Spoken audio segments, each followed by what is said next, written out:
Hello Asa, welcome back to physics. So in this video I think I'm going to do part one of it. I don't know if I'm going to do one or two parts of the actual physical setup, and then I will do an episode on the theory of what I've been working on for this project, but I gotta show you this while I'm here. Yes, it bounces now. And hopefully, theoretically, I should get some guys who walk.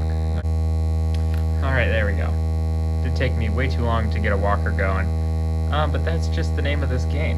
And this guy will just bounce around the corral for a bit. Isn't that freaking adorable? And then he dies. Anyways, that's what I've been working on for like the past week. And then reading a bunch of mathematical papers related to it. But that's pretty cool. I just wanted to show you that, and then I wanted to show you the process I'm about to do, which is me trying to graph that as data.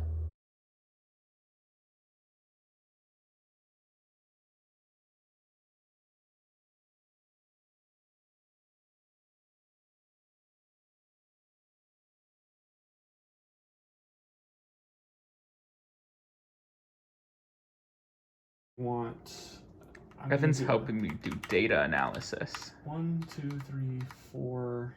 We're doing a 5-part moving average. You know it's getting real when Evan runs out to grab one of his notebooks from class. What you got for us, Ev?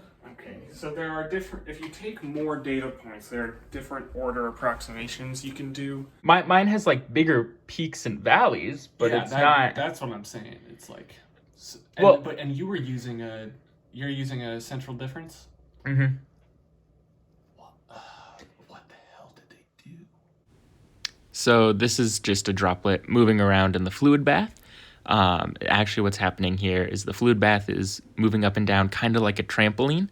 And when the droplet hits it, it creates a wave. And then when it bounces up, it's actually moving forward a little bit. So when it lands on the side of the wave and it pushes it forward.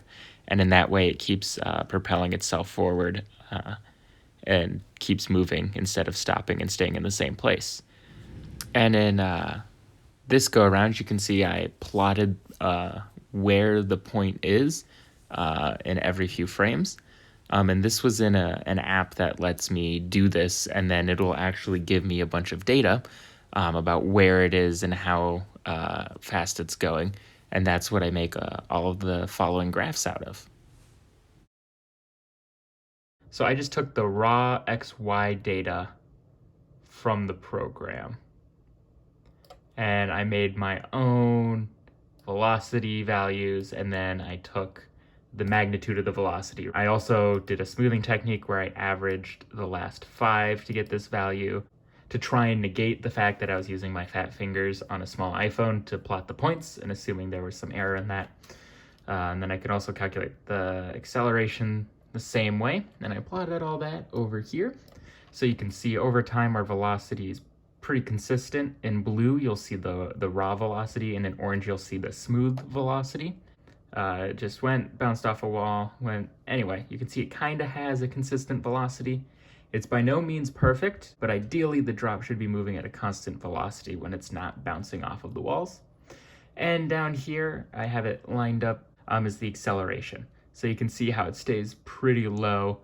And so you can see how it pops up when it hits a wall, and it pops up. And again here, blue is the raw data and orange is the smooth data. That's just some data testing out the waters for my experimental setup here. In the next few days, my goal is to take a ton of data. And then when I come home for Thanksgiving, I will just low-key be crunching a lot of numbers. Anyway, Asa, everyone else, thank you for sticking with this video. Sorry if it was long, sorry if it was boring. I just like numbers. Hope you're doing good. I can't wait to see the fam for Thanksgiving. And Asa, I will see ya on Wednesday.